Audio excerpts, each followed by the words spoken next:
Il faut que tu prophétises encore sur un grand nombre de peuples et de nations et de langues et de rois.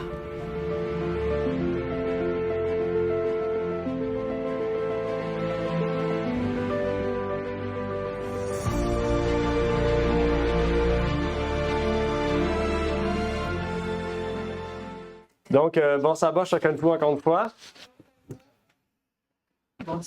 Donc, le titre du jour, c'est La foi entre science, histoire et croyances surnaturelles. Entre science, histoire et croyances surnaturelles. Donc, je trouvais aujourd'hui que c'était un moment de pouvoir partager ensemble quelque chose de court, de concis. Ça ne sera vraiment pas très long aujourd'hui, vous allez voir. Du moins, si c'est trop long, dites-moi-le. OK? Parce que des fois, là, il est 11h24, avant midi, 15 minutes avant, dites-moi, faut t'arrêter, je vais arrêter. Si je dépasse, des fois, je dépasse, vous me le dites, OK? C'est ça, quand le feu est pris, il faut faire de l'eau. Ouais, c'est ça. Parce que d'habitude, je prends un bon temps, mais là, je sais que j'ai pris beaucoup plus court que prévu. Ben, des fois, tu sais, on en rajoute, je rajoute. Puis là, je rajoute, puis il est comme rendu 3 heures. Je suis comme, OK. Donc, n'hésitez pas à me le dire, OK? C'est correct. Mais aujourd'hui, le sujet, c'est la foi entre science, histoire et croyances surnaturelles. Depuis les dernières semaines, j'ai pris beaucoup de temps à pouvoir lire, à étudier le sujet de la science reliée à la foi, l'histoire aussi reliée à la foi. Puis aussi, ça m'a amené beaucoup plus à me mettre en contexte, à dire ma foi se base sur quoi? Est-ce qu'elle se base sur la science, sur l'histoire ou sur le livre de vie qui est la sainte parole de Dieu? Et ça m'a amené aussi à une profondeur encore plus profonde sur la foi et à pouvoir vraiment voir et concevoir à quel point Dieu est grand et Dieu est puissant. Qu'en envoyant Jésus-Christ, en fait, il nous a donné tous les outils nécessaires pour que nous puissions voir et comprendre à quel point Dieu est grand et pourquoi aussi Dieu existe. Dieu existe, OK? Mais il y en a aujourd'hui qui ne conçoivent pas cela. Le mot foi est une chose que tout le monde expérimente. On pense souvent que les athées ne sont sans foi ni loi, et pourtant, tout le contraire, n'importe qui, même les athées, adhèrent aussi à un système de croyance qu'on peut appeler la foi. OK? C'est juste qu'eux, leur foi, ils l'ont mis à la science. Mais la foi, tout le monde expérimente la foi. En dehors comme en dedans. N'importe qui expérimente la foi. N'importe qui a des croyances. On croit à des choses. On met la foi en quelque chose. Maintenant, la question est, en qui mettons-nous notre foi? Entre la science, le bouddhisme, l'hindouisme, l'islam, peu importe la religion que nous avons, eh bien, il reste un concept qui est intrinsèque à toute l'humanité, c'est la foi. Et c'est ça aujourd'hui qu'on va élaborer davantage, voir à quel point la foi est quelque chose de central dans la vie de tous les humains de la Terre. Et que particulièrement la foi chrétienne a quelque chose de très spécial, de très spécifique, que la science, que l'histoire nous relève, et même le surnaturel aussi nous relève, qui différencie toutes les autres religions de la foi chrétienne. Et c'est ça aujourd'hui que j'aimerais partager avec vous. On va partager certaines preuves archéologiques, certaines preuves scientifiques, certaines choses historiques qui vont nous mener aussi à voir la profondeur de la foi, à voir que la foi s'explique à un niveau matériel, mais que la foi chrétienne a une limite derrière la chose matérielle. Il y a quelque chose qu'on ne peut pas expliquer, que la science ne peut pas expliquer, qui nous montre en fait que eh bien, la foi, c'est plus que de la science, c'est plus que de l'histoire. C'est quelque chose de surnaturel qu'on ne peut pas expliquer vraiment matériellement. Je ne pourrais pas vous l'expliquer et dire ça, c'est la foi. On ne peut pas prendre quelque chose de matériel pour l'expliquer. Et c'est ce qui différencie vraiment la foi chrétienne. Et avant de commencer, j'aimerais bien sûr faire une courte prière pour implorer l'Esprit du Seigneur. Et après, on pourra commencer en approfondissant. Prions. Notre Père qui est aux cieux, nous aimerions te remercier pour l'opportunité que tu nous permets d'être ici. Que ton Esprit, Seigneur, puisse venir en chacun de nous, puisque tu as dit dans ta parole, lorsque nous sommes 2 ou 3, ton Esprit est au milieu de nous, Seigneur. Donc que tu puisses continuer à être au milieu de nous, Seigneur, nous montrer, nous guider par ton Esprit Saint, Seigneur, et que tu puisses nous révéler, Seigneur, au travers de ta parole, tous les bienfaits, toute la grandeur de ta puissance, Seigneur, puisqu'elle est inexplicable, Seigneur, aux yeux humains. Mais par ta parole, tu nous permets d'approfondir des choses qu'aucun humain, Seigneur, peut expliquer, mais que seul toi peux nous révéler, Seigneur. Donc, que tu puisses faire cela pour nous, Seigneur. Nous te l'implorons, Seigneur. Et c'est ma prière, donc, pour ces choses, par le mérite de ton Fils Jésus-Christ. Amen. Donc, aujourd'hui, on va parler de science, histoire et foi. On va terminer par le plus croustillant, c'est la foi, le plus profond, le plus puissant. La plus puissante chose qui existe dans l'humanité, c'est la foi. C'est le procédé par lequel Dieu veut rétablir le lien brisé entre l'humanité et la divinité. Maintenant, je ne sais pas si vous... Bon, je ne l'ai pas mis. Bon, je ne l'ai pas mis. J'ai mis une citation, je ne sais même pas c'est où. Ah, ok, ça c'est pas bon. C'est un autre sermon. Maintenant, est-ce que vous connaissez le linceul de Turin? Question. À main levée, qui a entendu parler ou qui connaît bien ce... T'as entendu parler? Maria aussi? Lionel aussi? OK. Pour ceux qui ne connaissent pas, le linceul de Turin, c'est un linceul qu'on a retrouvé dans les années 50. Et ce linceul-là, même avant, on l'a retrouvé, mais on ne savait pas comment l'expliquer. On ne savait pas trop, il n'y avait pas la technologie pour le décrypter. On voyait juste un linge avec rien dessus, un peu de sang, des choses de même. On ne savait pas trop c'était quoi. Mais avec le temps, on a découvert quelque chose d'intéressant. On a réussi à découvrir, à jouer avec les couleurs, le négatif, surtout le négatif. En inversant, je ne sais pas si vous connaissez le négatif, c'est qu'on prend les couleurs qu'on a, puis on les inverse. Puis en faisant ça, ça l'a fait ressortir un corps. Puis là, on a dit, OK, ça ne nous donne pas plus d'indications. Puis en étudiant le corps et tout, en découvrant les particularités du linceul, on a découvert que ce linceul-là amènerait les preuves que Jésus a été crucifié sur la croix, puis que cette personne-là représenterait Jésus. OK? Donc, aujourd'hui, je ne dis pas que ça, c'est Jésus, OK? Tout au contraire. Mais ici, c'est pour vous montrer que toutes les preuves vont sans contredire, sans rien. Il n'y a aucune contradiction qui prouverait le contraire que ce n'est pas Jésus-Christ. OK? Et il y a différentes preuves qu'on a découvertes par l'étude de ce linceul-là, par ce linge-là. OK? Ici, c'est une partie, parce qu'il y a deux côtés. Il y a le dos et la face. Moi, je vous ai montré juste la face. On a trouvé différentes choses que j'aimerais partager avec vous. Une tache de sang et de grosses traces d'eau sur le côté droit. La plaie permet d'identifier une lance de 15 mm d'épais et de 48 mm de large. La plaie était restée béante, ce qui montre que le coup était donné après la mort. Ici, c'est un parallèle avec le coup. Si vous vous rappelez, le côté droit qu'on a percé Jésus-Christ, c'était après la mort. Okay? Ils ont découvert ça par l'étude, que le coup était donné après la mort avec une lance qui était la seule lance utilisée par les Romains. Okay? Donc, on a pu retracer ça dans le linge. Okay? Par la suite, le sang n'est pas resté longtemps en contact avec le lin. 2 à 3 jours maximum. Les scientifiques disent moins de 72 heures et moins. Combien de temps Jésus est resté dans la tombe? 2 à 3 jours. Okay? Le sang n'avait pas coagulé. Il était séché là, puis après ça, il n'y a eu plus de contact.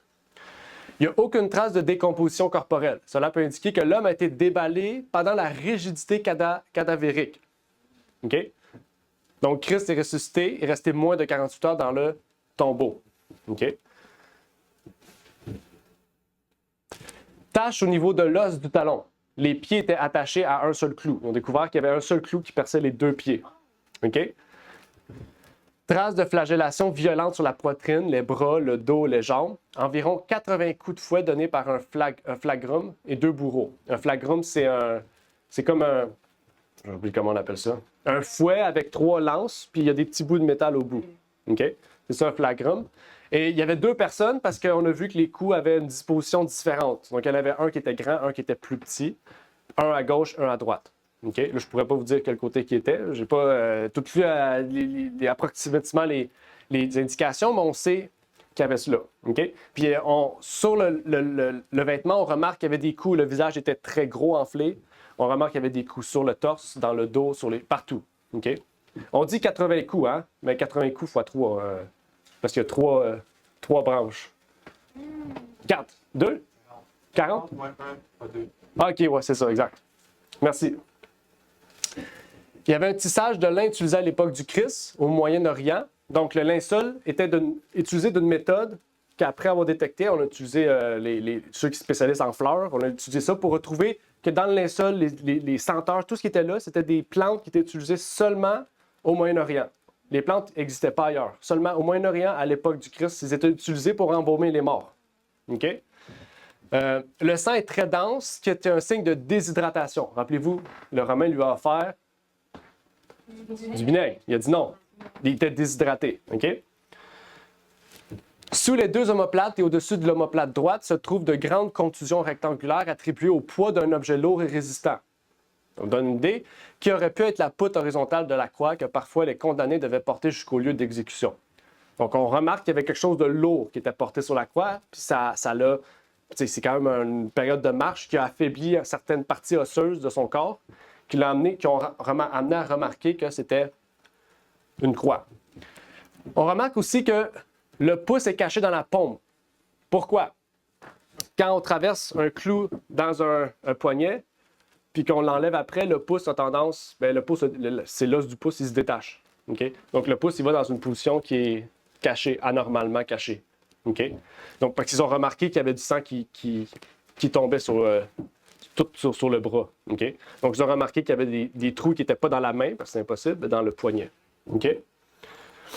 Des traces de terre mélangées à du sang ont été retrouvées sur les empreintes du genou et des pieds. Des échantillons de sol ont été prélevés sur l'empreinte du pied droit et comparés à des échantillons de calcaire trouvés au Moyen-Orient. Un certain gonflement est visible sur le visage, notamment sur la joue droite. Il existe des signes de lacération et d'échymose, en particulier au-dessus de l'œil droit. L'arête nasale est également déviée, éventuellement par une fracture. Donc le nez était brisé aussi. Il y a plus de 30 petites plaies perforantes sur le cuir chevelu et de nombreux flux sanguins sur le front, la nuque et le long de la racine des cheveux. On sait que c'est quoi? On a dit une couronne, mais ce n'était pas nécessairement une couronne. Okay? Il semble avoir été fabriqué par quelque chose qui ressemble plus à un capuchon d'épines, donc toute la tête, qu'à une couronne d'épines, car les blessures sont partout sur la tête. Des lacérations de rosier. Il y a 58 pollens différents, dont beaucoup ont établi que le tissu se trouvait dans la région de Jérusalem ainsi que dans certaines parties du Moyen-Orient, notamment Constantinople et Édesse. De plus, dans la zone du front où il y aurait des empreintes de cette fleur sur le tissu, la fleur de Guindelia fleurit vers mars et avril, et il faut une journée pour qu'elle fleurisse. Les empreintes montrent une fleur qui aurait été cueillie vers 4 heures de l'après-midi. Son état de décomposition montre qu'elle a été cueillie environ 30 heures avant la réalisation de l'empreinte. Rappelez-vous, Marie est allée faire quoi avant? Embaumer Jésus, hein? Avant que la pierre. C'est exactement ça. Exact. Ils ont trouvé ça aussi dessus. Bon, ça finit. Mais ici, c'est juste pour vous montrer, c'est pas ça qui va amener notre foi. On ne doit pas mettre foi en ça, c'est pas ça.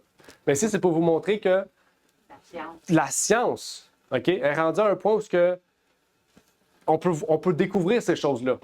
Ici, c'est pour vous montrer à quel point, en fait, la science devient un outil aussi pour la foi. On pense souvent que la science et la foi, c'est divisé. Et pourtant, il y a tellement de choses incroyables qu'on découvre par la science qui montrent à quel point... En fait, la science vient prouver qu'il y a des choses qu'on ne peut pas expliquer. On est obligé de dire, ah, il y a des choses qu'on ne peut pas expliquer. Comme ça, on l'explique. Mais après ça, tu te dis, OK, ben clairement, qu'est-ce qu'on décrit là? C'est une résurrection, là.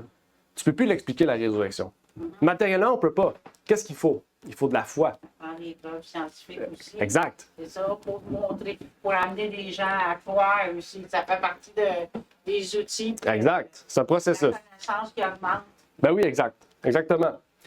Et c'est quelque chose de très intéressant. Je voulais juste vous partager avec vous. Je vous invite à aller voir en ligne, faire des recherches vous-même aussi. Il y a beaucoup plus, là. Ce que je vous ai montré, c'est comme une partie de ce qu'il y a encore, là. OK?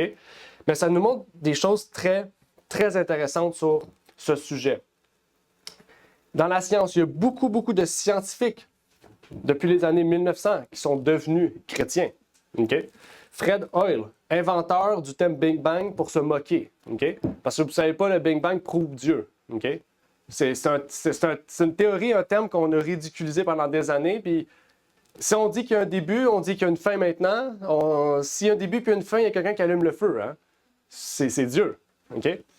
Donc, lui, au début, il s'est moqué. Il a dit, cette théorie-là, c'est le Big Bang, c'est pas vrai. Finalement, il est devenu chrétien. Puis il a dit, une interprétation de bon sens des faits suggère qu'un super intellect a joué avec la physique. Incroyable. Qu'est-ce que voulez-vous dire par jouer avec la physique? Jouer avec la physique, c'est que c'est quelqu'un en fait, il n'y a rien qui est là pour rien. OK? Ça veut dire qu'un atome ne peut pas frapper un atome et créer de la vie. OK? Ben, c'est ça que lui veut dire. Il veut dire qu'il y a quelque chose qui a été fait, qui a été manigancé, qui agencé, puis qui a fait que les hommes sont apparus, les animaux sont apparus. C'est pas par magie, il n'y a rien. Donc, c'est ça qu'il veut dire, en fait. Il y a un travail, c'est ça, de précision, de minutie, en fait, qu'on peut pas prouver. C'est impossible à prouver. Donc, tu es obligé de croire. Tu es obligé d'avoir la foi pour dire qu'il y a un super intellect. Quelqu'un de plus grand que nous. OK? Un architecte. Exactement, un architecte. Il y a aussi Francis Crick. OK? Francis Crick, c'est le co-découvreur de l'ADN. C'est pas n'importe qui, là. L'origine de la vie semble pour l'instant être presque un miracle. OK? Qu'est-ce qu'il nous faut? De la foi. Lui, il dit que c'est un miracle. Nous, on dit que c'est la foi. On dit que c'est Dieu. Parce que Dieu nous l'a dit dans la parole. C'est simple. Il y a Alan Sandage aussi, le plus grand astronome du 20e siècle. C'est ma science qui m'a conduit à la conclusion que le monde est plus compliqué que ce que la science peut expliquer. C'est seulement à travers le surnaturel que je peux le comprendre. Il faut encore la foi. Par la suite, Dan Kenyon, l'auteur de l'évolution chimique. Il a créé l'évolution chimique, puis aujourd'hui, il dit « Ce que j'ai créé, c'est pas vrai. » Parce qu'il est devenu chrétien.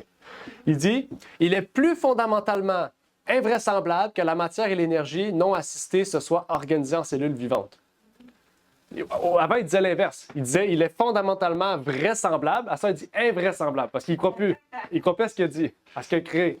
OK? Donc, il dit « C'est invraisemblable que tout soit arrivé comme ça. » Tout soit organisé d'une structure parfaite. Comme un super intellect était là, c'est impossible. Il y a aussi Albert Einstein, qui n'est pas devenu chrétien, mais déiste, mais c'est déjà mieux que rien. Il dit, plus j'étudie la science, plus je crois en Dieu. N'est-ce pas incroyable? N'est-ce pas incroyable? Ça nous montre en fait que, et il y en a d'autres, hein? Je n'ai mis juste quelques-uns parce que le temps était court, mais je pourrais vous donner le site après, si vous voulez. Il y en a une centaine de scientifiques depuis les années 1900 qui sont devenus chrétiens. Okay? Puis ils ont chacun leur phrase là, spécifique qu'ils ont publiquement dit, affirmant que maintenant ils sont chrétiens. Okay? Donc c'est pour montrer en fait que la science aussi est un outil puissant. La science révèle en fait que la science a une limite. La science révèle que la science a une limite. C'est incroyable parce que les scientifiques ils disent on est capable de tout expliquer. Ce qu'on n'est pas capable, c'est pas vrai. Mais eux ils disent non, la science a une limite. Et la limite, si on la reconnaît, bien la prochaine chose qu'on doit avoir, c'est la foi. C'est ça que ces scientifiques disent. Parce que si vous attendez que la foi dise tout, bien on n'aura jamais la foi. La science a une limite et ce qui relie la science de la foi, c'est la Bible. Parce que la Bible répond aux questions que la science ne répond pas. Parce qu'elle ne peut pas répondre. Incroyable. La foi limite, excusez-moi, la science limite, mais la foi sans limite. Exact. La foi n'a pas de limite.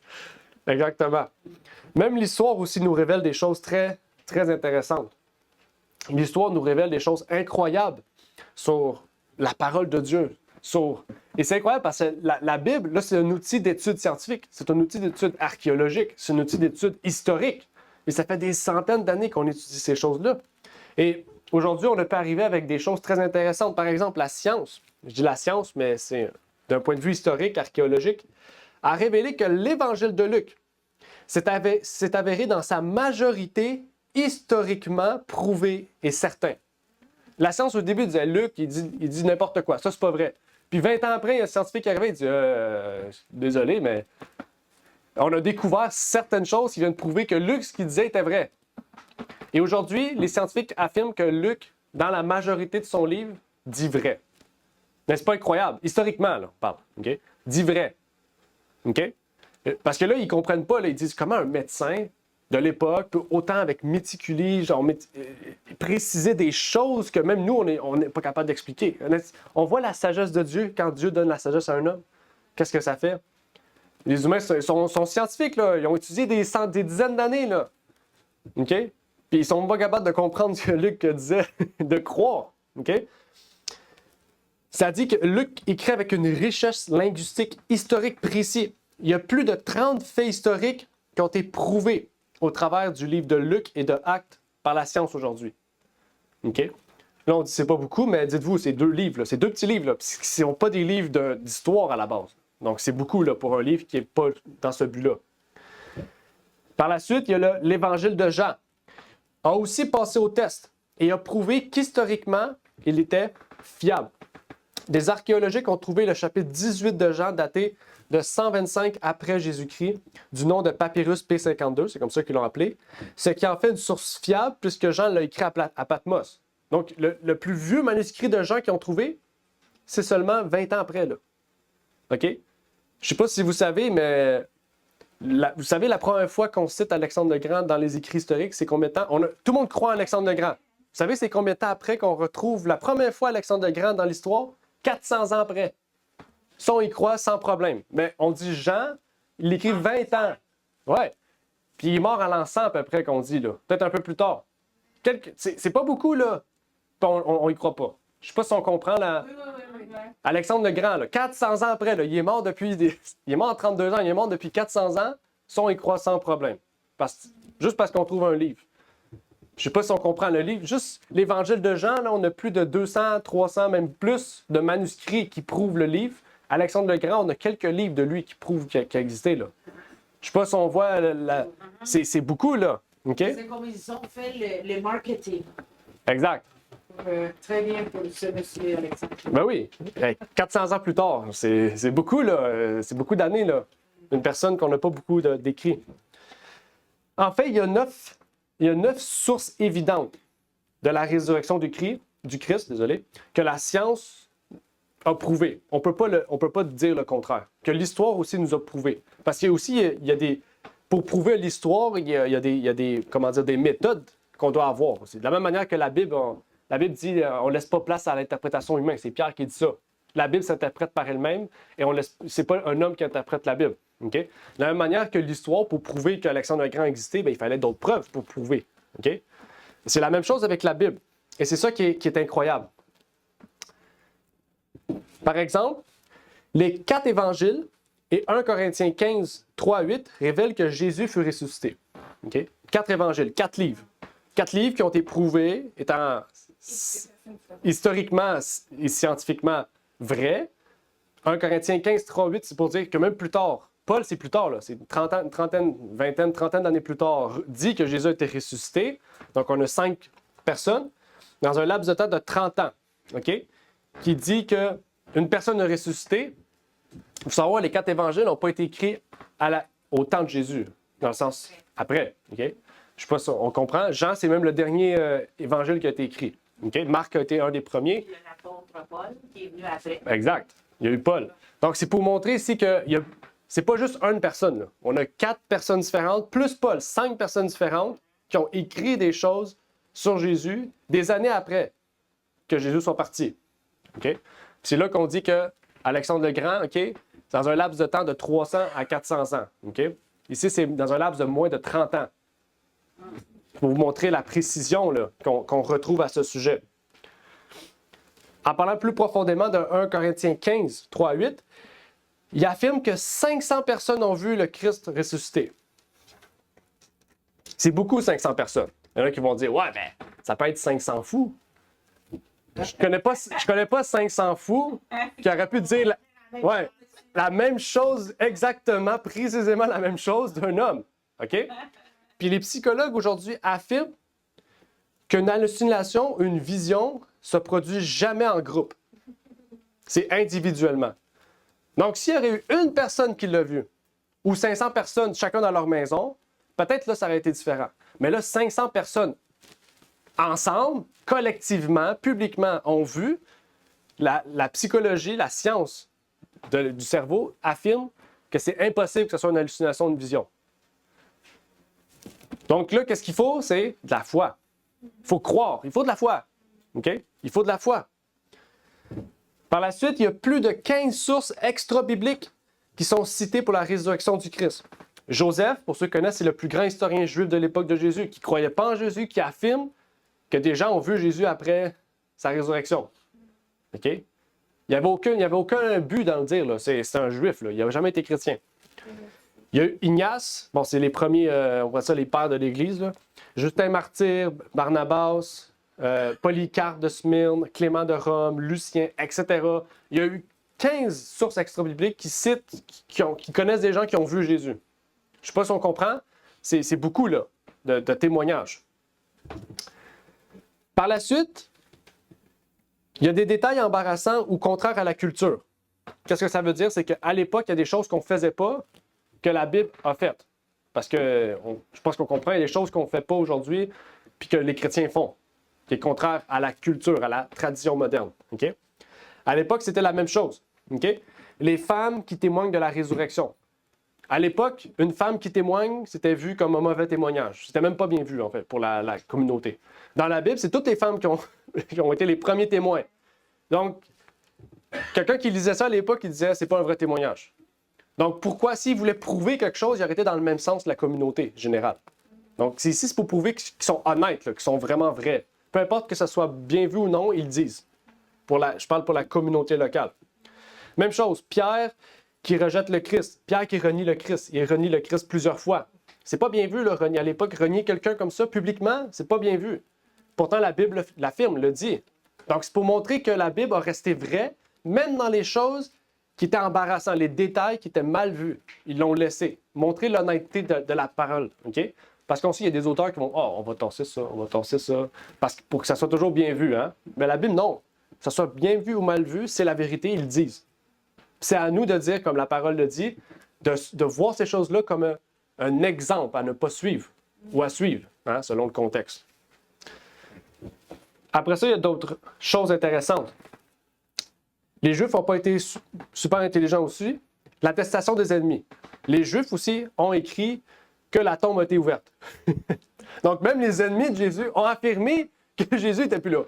Donc, c'est pour vous dire que dans la Bible, on le dit, hein, on dit les Juifs ont essayé de prouver que ils ont volé le corps, ils ont fait. Donc, même les Juifs affirment qu'effectivement, il n'est plus là. Donc, c'est pour vous montrer que c'est pas juste la Bible. Il y a des sources extra-bibliques. Il y a des sources qui sont des ennemis jurés. Moi, si j'aurais été un ennemi, j'aurais brûlé tous les livres de la Bible, j'aurais tué les gens. Ils n'ont pas fait ça. Ils ont affirmé publiquement que le corps n'est plus là, mais on va trouver une excuse. C'est pour vous montrer qu'ils n'ont pas été très malins sur ça. Et bon, par la suite, comme on vient de le dire, la tombe vide était publique et pourtant personne n'a essayé de changer le fait.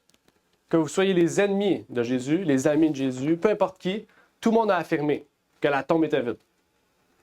OK? Donc, tout le monde a été honnête. Par la suite, des millions, peut-être rendus des milliards, de chrétiens sont morts sans motif.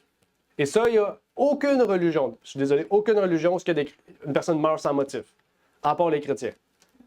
Il y a Pierre, Paul, tous les premiers apôtres, des disciples de ces apôtres-là. Ils n'ont même pas tué. Non, ils ont été martyrs, ils ont été tués sans aucune raison. OK? Et ça, encore une fois, la science n'est pas capable de l'expliquer. Parce qu'on sait, quand quelqu'un n'a pas de motif, il va succomber. Mais pourquoi les chrétiens, eux, ne succombaient pas? Ils se laissaient mourir sans motif. C'est quoi, mort? Je ne sais pas si on comprend. C'est la première fois dans l'histoire de l'humanité qu'on voit des gens comme ça. OK? Donc ça, c'est quelque chose qu'on ne peut pas expliquer. C'est la foi. On voit que c'est la profondeur de la foi qui agit dans ces gens. Mais chaque fois Oui. qu'ils étaient tués sans motif. Ben oui, exactement. Exactement. Jésus était l'exemple pour les disciples. Il a dit, si vous êtes mes vrais disciples, vous allez être persécutés. OK? Donc, C'est en son nom qu'ils ont dit. exact. C'est en son nom. OK? Il n'y a personne qui prendrait le nom d'une personne pour se faire tuer sans motif. Pour vous dire, ça va loin, là. OK? Quand on meurt pour un bon motif. On dit, je fais ça parce que je vais être sauvé. Je fais ça. Mais même quelqu'un qui dit, je fais ça parce que je vais être sauvé, même quand il arrive devant la persécution, c'est le premier à lever. Hein? Je ne sais pas si on comprend. Ceux qui sont vraiment persécutés, c'est ceux qui sont vraiment dans la foi, là. Parce que si tu as un bénéfice derrière, c'est sûr que tu vas partir. Hein? Parce qu'on aime mieux notre vie que le bénéfice. Il y a aussi le changement radical des chrétiens apostoliques. On se demande, par exemple, Pierre, tous ces gens-là, ils prêchaient, ils ne chassaient pas des démons, ils avaient peur, ils étaient craintifs. À un moment, tout le contraire. Ils parlent en langue, ils chassent des démons, ils n'ont plus peur de rien. OK? Ça, c'est des changements radicaux que la science n'est pas capable d'expliquer. OK? Mais nous, on le sait pourquoi. Parce que Jésus, il change notre vie radicalement. Hein? Il réforme notre vie radicalement. Et ça, c'est explicable par la foi. Par la suite, à de nombreuses reprises, au cours de son ministère, Jésus a prédit qu'il mourrait et ressusciterait. En fait, Jésus a prédit ces événements si souvent que ces prédictions sont devenues de notoriété publique. Tous les gens de Jérusalem savaient qu'il allait ressusciter. C'est une chose de faire une prédiction, c'en est une autre de prédire quelque chose qui se réalise réellement. Je ne sais pas si on comprend. Jésus, dans son ministère, il disait « Je vais mourir, je vais ressusciter, il va arriver quelque chose ». Il l'a dit publiquement, les gens étaient conscients de ça. Et ça s'est vraiment passé. OK? Donc, ça, c'est quelque chose de vraiment puissant. Et là, je vous ai montré ces choses-là pour vous montrer que c'est beau avoir la science, c'est beau avoir l'histoire. Mais qu'est-ce qu'il faut, c'est la foi. Hein? Parce que la foi, c'est le motif qui vient enlever la barrière de l'histoire, qui vient enlever la barrière de la science. La foi, c'est le moteur qui régit tous les chrétiens. Et l'histoire et la science deviennent juste des moteurs externes qui viennent encore mettre plus de preuves. Exactement, ça fortifie. Exact. Mais ce n'est pas le motif primaire, hein? Le moteur primaire. Ça fortifie, puis en plus, ça attire du monde à vie. Exact. Oui, parce qu'ils vont se poser des questions, ils vont dire « Wow, si la science dit ça, je vais aller voir ce qu'il y a dedans. » Puis là, c'est là que tu passes par-dessus la barrière humaine. Tu vas dans la barrière, tu vas dans l'illimité, comme Maria a dit. Tu vas dans le hors-limite de Dieu, parce qu'il n'y a pas de limite. Puis là, la foi, vient détruire toutes les barrières humaines. C'est là que ça vient l'épée de la parole. Exact. Exactement. Donc, ça nous amène à réfléchir. Parce que là, on comprend qu'il y a quelque chose de surnaturel qui se passe qu'on ne peut pas expliquer, que l'homme ne peut pas expliquer, que la science ne peut pas expliquer. Puis si on attend de rechercher ces choses-là, on va attendre longtemps. Parce que la foi nous avait déjà donné toutes les réponses depuis 6000 ans. Puis 6000 ans, l'exemple d'Adam et Ève, de tous ces gens-là. OK? Donc, depuis des milliers d'années, la foi a réponse à toutes ces questions-là. OK? Donc, la foi devient quelque chose de fondamental. Regardez ce que la parole de Dieu nous dit. « Ainsi furent achevés les cieux et la terre et toutes leurs armées. Et Dieu eut achevé au 7e jour son œuvre qu'il avait faite. Et Dieu bénit le 7e jour et le sanctifia parce qu'en ce jour-là, il se reposa de toute son œuvre pour l'accomplissement de laquelle Dieu avait créé. Telles sont les origines des cieux et de la terre quand ils furent créés lorsque l'Éternel fit la terre et les cieux. » Maintenant, on n'a pas vu ça. On n'a pas vu le processus. Mais en fait, aucun humain n'a vu le processus parce qu'on a été créé au 7e jour. Okay? Matériellement, on ne peut pas expliquer ça. Maintenant, comment on peut l'expliquer? Si on a lu Romains, rappelez-vous, Romains, il dit « La nature est la preuve de la révélation et l'amour de Dieu. » Okay? Donc, la nature devient un motif d'étude. Comme Salomon. Salomon étudiait, hein, c'était quasiment un scientifique. On pourrait dire. Hein? Il étudiait la science de la nature, la science des animaux, la science des cieux, la science, pas l'astrologie, l'astronomie. Il étudiait toutes ces choses-là. Et toutes ces choses-là, ont juste amené sa foi à un autre niveau. OK? Mais à la base, il croyait ça. Il croyait que Dieu a créé le ciel et la terre.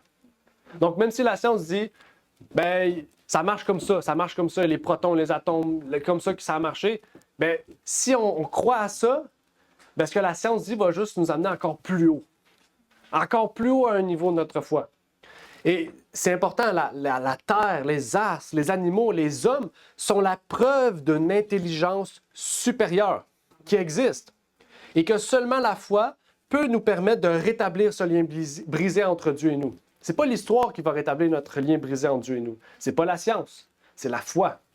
La foi que nous avons dans le Seigneur Jésus-Christ, c'est ce qui va rétablir le lien brisé. Le mot de passe du Wi-Fi entre Dieu et nous, c'est Jésus-Christ. OK? Donc, c'est important. Il faut le mot de passe. Il faut la foi. Quand on a la foi, on a le mot de passe. On a ce qui débloque notre cerveau, qui vient changer notre façon de penser, notre esprit, et qui vient rétablir le lien brisé entre la divinité et l'humanité.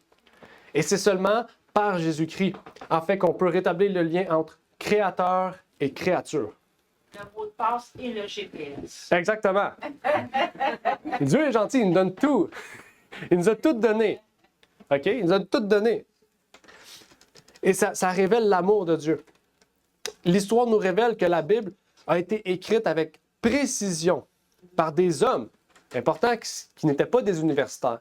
C'est pas des gens qui ont des baccalauréats, puis qui ont des DEC, puis qui ont des doctorats. Écoutez, les hommes qui sont dans la parole de Dieu, là, c'est des hommes, des fois, on se dit, pourquoi Dieu a choisi lui? Mais quand on lit l'histoire, on dit, OK, je comprends pourquoi Dieu a choisi lui. Si Dieu a choisi lui, Dieu peut me choisir aussi. Amen. Et c'est là, en fait, qu'on peut développer cette relation avec Dieu, parce qu'on dit, si Dieu a choisi quelqu'un comme Jonas, qui remettait en question tout ce que Dieu faisait, pourquoi moi, je ne pourrais pas être choisi par Dieu? Eh bien, c'est là, en fait, qu'on se met à genoux et qu'on dit, Dieu, utilise-moi comme tu as utilisé Jonas, comme tu as utilisé Moïse, comme tu as utilisé Caleb, Gédéon. Gédéon, la personne qui dit, je suis le plus petit de ma tribu, peut-être en taille, peut-être en force, peut-être en tout. Mais Gédéon a dit, si tu me veux vraiment, montre-moi. Il a demandé plusieurs témoignages, puis après ça, Gédéon a dit, OK, c'est bon, j'accepte. Guide-moi. Guide-moi. Gédéon, il ne savait pas dans quoi il s'embarquait. Mais Dieu, il savait, il disait, ah, t'es prête, let's go, on part la course. Puis quand il est parti, Gédéon n'a jamais perdu la foi. Il a toujours gardé sa marche droite. Donc, on peut être tous des Gédéons. Et Dieu va nous utiliser, peu importe qui nous sommes. Il a utilisé Samson, de la même manière qu'il a utilisé Gédéon, de la même manière qu'il a utilisé Noé.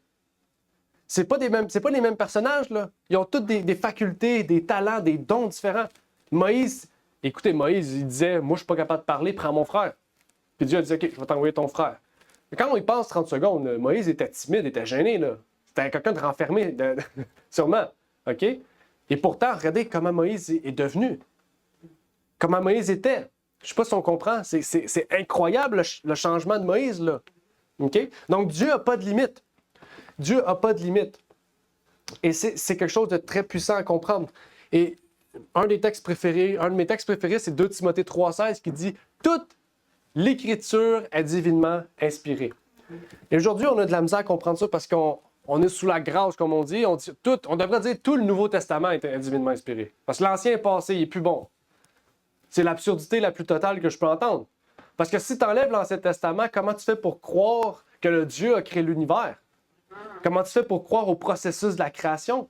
Comment tu fais pour croire que Dieu a sauvé 7 personnes d'un déluge? Comment tu fais pour croire, en fait, que 8? Merci, c'est vrai. Merci de la correction. Oui, Maria. Après, comment on peut croire, en fait, que Dieu a implanté un sanctuaire dans l'Ancien Testament, puis que dans le Nouveau, il dit le sanctuaire est maintenant au ciel? Je ne sais pas si on comprend. Sans l'Ancien Testament, il n'y a pas de Nouveau Testament. Sans l'Ancien Testament, par qui on va pouvoir mieux comprendre? S'il n'y a pas d'introduction, de développement et de conclusion, Exact. on peut saisir le plan de Dieu. Exact. Exact. Il y a plein de choses, en fait. Même si on enlève l'Ancien Testament, on enlève Daniel. Si on enlève Daniel, ben on enlève l'Apocalypse. Parce que sans Daniel, l'Apocalypse, je ne sais pas si on comprend. Dieu a construit la chose de A à Z. Dieu est derrière toute chose. Ça dit, toute l'Écriture est divinement inspirée. Même à l'époque, Paul, il parlait, là. Il parlait, même pour être plus franc, il parlait même pas du Nouveau Testament, il n'était pas écrit. Il parlait de l'Ancien Testament. Fait que c'est encore plus puissant si on le remet dans le contexte. OK? Ça dit pourquoi? Pour enseigner, pour convaincre, pour corriger, pour former à la justice, afin que l'homme de Dieu soit accompli et propre à toute bonne œuvre. C'est puissant. Non, c'est ça. Il l'a pas mis de côté. C'est puissant comme verset, là. OK? Puis, on peut aller plus loin encore dans le message. Paul parle à Timothée. Timothée, c'est qui? C'est le fils à Paul. Le fils spirituel. C'est le jeune Timothée. Donc, il parle à une jeunesse aussi. Il parle à une jeunesse que, rappelez-vous, si dès notre jeunesse, on met notre foi en Dieu dans notre vieil âge, nous deviendrons un exemple pour les plus jeunes. Donc, il parle aussi à la jeunesse. Même juste ce verset-là pourrait être une série de messages. À quel point il y a des révélations à comprendre dans cela. Mais on comprend que la foi, c'est la cerise sur le Sunday. On a beau avoir les sciences, l'histoire, c'est la cerise sur le Sunday qui vient faire la beauté de tout ça. Donc la foi, exactement, comme un grain de moutarde, peut déplacer des montagnes. Imagine si on est des arbres. Okay? Comme les psaumes le disent souvent, si nous sommes des grands arbres, j'oublie le nom des arbres, des cèdres du Liban, qui sont durs, fermes et solides, et grands, majestueux. C'est ça que Dieu veut faire de nous. OK? Majestueux. C'est quelque chose de vraiment incroyable. Margaret, tu Tu voulais-tu parler? Et tout à l'heure, Oui. vous parliez de quelque chose, et c'est comme Yahushua disait avant, ceux qui me voient, voient mon Père. Oui. Et ça relation à ce que vous disiez tout à l'heure. Oui, exactement, c'est vrai. Effectivement. Ça nous apporte vers la dernière partie, la croyance surnaturelle. J'aime pas ce terme-là, mais c'est quelque chose qui était plus compréhensible. Là, mais quand on dit croyance surnaturelle, c'est que parler avec un non-croyant de la foi. OK? Puis, exemple, j'ai parlé de ça il y a 2 semaines avec quelqu'un qui n'était pas croyant. Elle me pose beaucoup de questions sur la foi parce qu'elle veut comprendre. Elle ne comprend pas beaucoup le christianisme.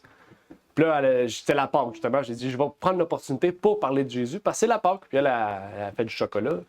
Fait que j'étais comme, hey, c'est la Pâque bientôt et tout. Elle a dit, ah, tu fais-tu la Pâque et tout? Je dis, ben, je ne mange pas de chocolat, là. Ça n'a pas rapport avec Jésus, là. Elle a dit, pourquoi Jésus? C'est quoi le rapport avec Jésus? Ben, je dis, c'est là qu'il serait ressuscité, mort et ressuscité. Elle a dit, ben, as-tu des preuves de ça? J'ai dit, j'ai pas de preuves, j'étais pas là. Mais je peux te donner des livres de sciences, d'histoire qui prouvent, en fait, qu'effectivement, toutes les preuves sont présentes pour montrer que ça a eu lieu. J'ai dit, tu n'as pas besoin d'ouvrir la Bible pour y croire. La science et l'histoire prouvent et te ramènent à la Bible tout seul. Tu pourrais lui demander à la personne aussi qu'est-ce que ça signifie pour toi la Pâque. Oui, effectivement. Je n'avais pas pensé à ça. C'est quoi que tu fais? Oui, exactement. C'est quoi que ça représente quoi pour toi? Parce que là, ça remet en question Oui, effectivement. sa croyance. Oui, effectivement. Oui, très bon point. C'est ça, on est arrivé à dire que je crois à la mort et la résurrection du Christ. OK? Puis elle a dit, moi, je ne peux pas concevoir ça. Il n'y a eu aucune résurrection dans l'histoire. J'ai dit, OK. J'ai dit, il y a toujours un commencement à tout. Il y a jamais, à un moment donné, tu crois-tu qu'il y a eu des hommes? Elle dit, non, on était des singes avant. Justement, il y a un commencement à tout. Toi, tu crois qu'à un moment donné, un singe est devenu un homme? J'ai dit, quelle preuve que tu as? La science? J'ai dit, OK, la science était ça à l'époque? Tu sais, on peut aller loin dans le raisonnement si tu ne crois pas comme moi, dans le même sens. OK? Finalement, ça l'a amené aussi à réfléchir, à dire, OK, tu sais, je devrais être plus ouvert à essayer de comprendre. Fait que j'ai recommandé des livres, on pourrait dire d'auteurs chrétiens ou non qui prouvaient ces choses-là. Je ne sais pas si ça va les lire, mais on peut prier pour elles. Mais je pense que c'est important de voir que ce que l'on croit, des fois, on dit, ah, ben la foi, c'est. Tout le monde sait qu'il y a des chrétiens et tout. Mais quand on rentre dans les détails, on voit que ce qu'on croit, c'est inexplicable physiquement. OK? Donc, la foi, c'est quelque chose de vraiment profond. Okay? Quand on rentre dans la foi, on rentre dans un monde spirituel, en fait, qu'on doit vraiment bien comprendre, bien voir, percevoir que maintenant, on rentre dans un combat. Là. On rentre dans un combat, on a un sacrifice vivant pour le Christ, et Satan va tout faire pour nous détourner de ce chemin-là. On rentre dans un combat qui est invisible à nos yeux, mais qui est spirituellement sensible. On peut le ressentir, ce combat-là. Okay? Marianne en parlait tantôt. Elle dit, elle parle de Jésus, puis tout, puis elle est dans un couloir, quelqu'un qui apprend, puis qui... On voit les ouvriers de Satan sont partout quand on sème la parole. Okay? C'est justement l'œuvre de Satan. C'est comme ça qu'il travaille, Satan. Dans Hébreux 11:1, on nous dit « Or, la foi est une ferme attente des choses qu'on espère, une démonstration de celles qu'on ne voit pas. » Donc, la foi, c'est pas tant dans les choses du passé. La foi, c'est dans les choses à venir. Hein? Donc, quand on a la foi que Jésus-Christ est mort et ressuscité, c'est parce qu'on a la foi que ce qu'il a fait sur la croix est le commencement de quelque chose de plus grand à venir. C'est ça, en fait, la foi. La foi est une ferme attente. C'est pas juste l'attente, là. Exact. C'est pas juste s'asseoir puis c'est quand il arrive. Non, c'est une ferme attente. OK? On est fervent dans l'attente. On se tient droit dans l'attente. Des choses qu'on espère. L'espérance. C'est bien de comprendre l'espérance de Jésus-Christ. L'espérance que Dieu nous a donnée. Il nous a dit qu'il reviendrait chercher ses enfants. C'est ça la plus grande espérance. OK? Et il veut que nous soyons ses enfants. La foi est l'attente de quelque chose de mieux, une démonstration de quelque chose qu'on ne voit pas. Pourtant, on n'a pas les preuves du passé, on n'a pas les preuves du présent, on n'a pas les preuves de l'avenir. C'est ça la foi. On a-tu besoin de preuves physiques et tangibles? Non. C'est parce que la foi, c'est une confiance. Okay? Pour ça, je dis que c'est important, n'importe qui peut avoir la foi. Tous les humains, c'est plein de gens qui disent, nous, on n'a pas de foi. Tout le monde a la foi. Toute l'humanité a la foi. Parce que c'est intrinsèquement lié. L'homme et la foi, c'est lié. Dieu a créé l'homme. Si Dieu a créé l'homme, c'est justement parce qu'il voulait une relation avec lui. On voit Adam et Ève, ils parlaient avec Dieu. Donc, le côté spirituel, c'est au plus profond de l'humanité. Ce n'est pas rapport au plus profond du chrétien, non. C'est au plus profond de l'humanité. On a tous un système de croyance, qu'on le veuille ou qu'on ne le veuille pas. Et c'est ça qui est intéressant, c'est qu'il y en a qui sont plus fortes que d'autres. Colossiens 1,15. Oui. La création aussi, on voit que dans la création, l'homme n'est pas capable de faire exactement ce que Dieu a fait. Oui. Il peut l'imiter, Oui. mais il ne peut pas le faire. Non. Comme je sais pas, un flocon de neige. Oui, c'est ça. Ou un sable. Oui, c'est Il ne vrai. peut pas faire ce que Dieu a fait. Non. On- Peut-être en plastique. Oui. On fait des maringouins robotiques, fait qu'on n'est pas capable de faire des vrais maringouins. C'est exactement ça. C'est vrai, hein, ils ont fait ça en Floride. Colossiens 1,15. C'est lui qui est l'image du Dieu invisible, le premier-né de toutes les créatures. Donc ça, c'est intéressant. OK? Parce que si on croit que Jésus est venu sur cette terre, on a 4 évangiles qui nous relatent ce Jésus, ce Christ. Et là, on dit que c'est lui l'image du Dieu invisible. Donc, si on lit les évangiles, on va connaître Dieu. Vous êtes d'accord? C'est ça le but, hein? La Bible dit connaître. C'est pas le fait de savoir qu'il y a un Dieu. Parce que les démons le savent aussi, c'est ça que la Bible nous dit. C'est le fait de connaître Dieu. Il y en a qui expriment ça, que Dieu est invisible, ça serait l'empreinte de Dieu, tu sais. Ouais. C'est la même personne. C'est vrai! Oui, je sais. Il y en a qui enseignent ça de même. Ben, c'est dans ce sens-là aussi qu'on comprend Jean 1,1. Hein? Ouais. Ça dit Dieu était la parole et Dieu s'est fait chair. C'est justement, c'est Jésus-Christ qui est l'image du Dieu invisible. C'est clair, Pierre le dit. Hein? Il dit hey, pourquoi tu ne nous as pas montré ton Père? Il dit si vous m'avez vu, vous avez vu le Père. Ben, justement, Jésus, c'est l'empreinte de Dieu. OK? Donc, quand on étudie les 4 évangiles, c'est là qu'on peut connaître Dieu, le caractère qu'il est. Puis là, quand on lit les évangiles, on dit waouh! Puis là, on peut lire toute la Bible, autant dans l'Exode qu'ailleurs, puis continuer à voir le caractère de Dieu. C'est juste que les évangiles sont le reflet clair et précis de ce caractère-là, puis après ça, c'est là qu'on peut relater, puis étudier, puis là, on n'arrête plus. Là, on a commencé un schéma sans fin là, d'études, de compréhension du caractère de Dieu. Vous ne m'avez pas arrêté. Non. OK. Vous ne m'avez pas arrêté, il est midi 11. Là. Il n'y a plus de temps dans l'éternité. Car celui qui n'a point connu le péché, il l'a traité en pécheur pour nous, afin que nous devenions justes de la justice de Dieu en lui. En fait, ce qu'on comprend, c'est que il nous faut, en fait, pas seulement croire en Jésus, mais Jésus, c'est notre justice. OK? Les humains, ils sont créés des propres super-héros, mais c'est Jésus notre super-héros. C'est lui qui nous sauve auprès du Père, là, parce qu'on n'a aucune justice. Si on croit qu'on est apte à vivre devant Dieu sans Jésus, on est comme l'ancien Israël, en fait. OK? Mais maintenant, c'est pas ça. C'est qu'on a un avocat, on a un paraclétos devant le Père qui est Jésus-Christ. OK? Qui intercède pour nous nuit et jour, 24 heures sur 24, 7 jours sur 7. Jésus ne prend pas de pause. Il ne dort pas. Il n'a pas besoin de dormir. Il est toujours là devant le Père pour nous, pour intercéder devant nous, devant Dieu. Puis il dit, mon enfant qui est là, pardonne-le. Mon enfant qui est là, pardonne-le. C'est ce qu'il fait. OK? C'est incroyable. Et en fait, comme Zachée, on devrait concevoir cela comme Zachée l'a conçu dans Luc 19, versets 9 et 10. Regardez ce que Jésus dit à Zachée. Le salut est entré aujourd'hui dans cette maison. Parce que celui-ci est aussi enfant d'Abraham. Car le Fils de l'homme est venu chercher et sauver ce qui était perdu. Et ça, je trouvais que c'est un passage puissant. Il dit, le salut est entré aujourd'hui dans cette maison. Est-ce que vous voulez laisser entrer le salut dans votre maison?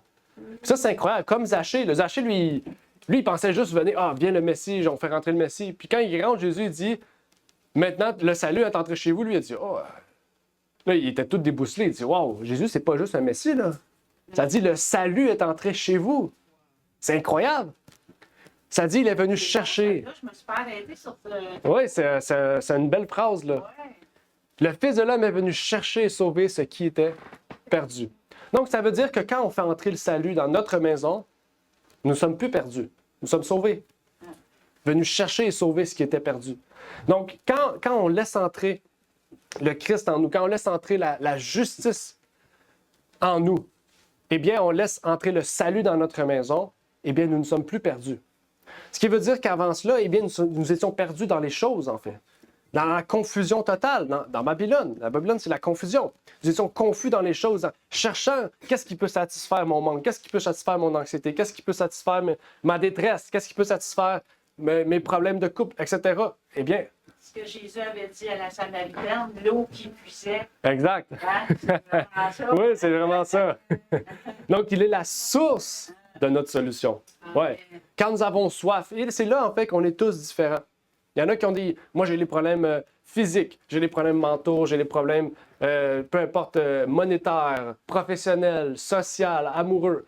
Eh bien, Il est la source. il est la source. Il est venu sauver ce qui était perdu. Puis quand on le laisse entrer, il dit, maintenant, tu laisses entrer le salut dans ta maison. Donc, quand il vient cogner, c'est pas juste pour cogner pour te... Bonjour, voulez-vous accepter Jésus? Non, quand vous le laissez entrer, il rentre. Puis il dit, le salut est maintenant entré. Chez nous. Exact. Il passe un moment fraternel, là. Il discute, il partage, il mange avec vous. Puis après ça, il dit, le salut est entré chez toi. C'est ça qu'il veut faire en chacun de nous. OK? C'est pas quelque chose qu'on peut faire collectivement. C'est quelque chose qu'on peut faire personnellement. Et on est ici aujourd'hui parce qu'on veut le faire, on veut le partager collectivement. Mais que Dieu puisse, en chacun de nous, personnellement, eh bien, venir en nous, vivre en nous, et qu'il puisse établir non seulement sa maison en nous, mais qu'il puisse nous transformer à son image et grandir de gloire en gloire. C'est pour cela que Amen. la pharmacia, elle veut que le salut ne rentre pas chez les gens. Parce que la pharmacia, il met les démons chez les gens. Oui, Et c'est la compétition. Mais c'est la compétition. Oui, ils veulent. oui. Mais ils sont loin, là. Oui, ils sont loin de la compétition, là. C'est ça. Amen. Donc, que Dieu vous bénisse. Bon sabbat. J'espère que vous accepterez de faire entrer le salut dans votre maison aujourd'hui. Puisque c'est lui qui peut venir nous sauver, ce qui était perdu. OK?